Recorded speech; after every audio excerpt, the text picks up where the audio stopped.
Okay, next. Should I do 0.5 or 1 lang?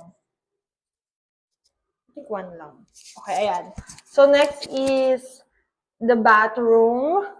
So, ito, medyo okay siya. Medyo maganda siya. May separate yung, yung toilet. Ayan, separate siya na ganito. Door. Asan yung ano ba? So, hindi ko mahanap kung nasan yung ano. Eto. Ayan na pala lahat ng lights. Ayan. Tapos, separate yung shower. Ayan yung shower. And amenities. Ay maglagay ng sarili mong skincare, hygiene products.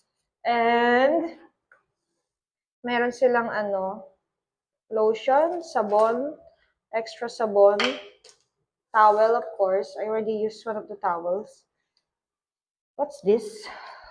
Oh, hair dryer. So small. Extra towels. I really love the yung mga ganito nila guys, oh. Very tropical country, very Filipino vibes or Philippine vibes. And this is what I love the most. Sobrang niya, sobrang cute nito. Kasi pwede siyang, yan, yellow, white, patayin, ganyan, di ba? Very aesthetically pleasing. Lagyan ng towel, of course. Tapos ito yung close niya. Close mo lang siya yung door. Ayan. So that's the washroom. And next over here is the bed. Nagulo na siya, of course, kasi natulog. This is so cute kasi meron siyang message yung housekeeper na for me. Diba? Ang cute niya. Tapos meron siyang ganito.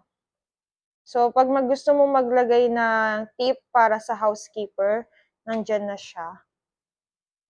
And, so, nandito rin lahat ng lights. Ayan, sa bed. Diba? Sobrang cute niya.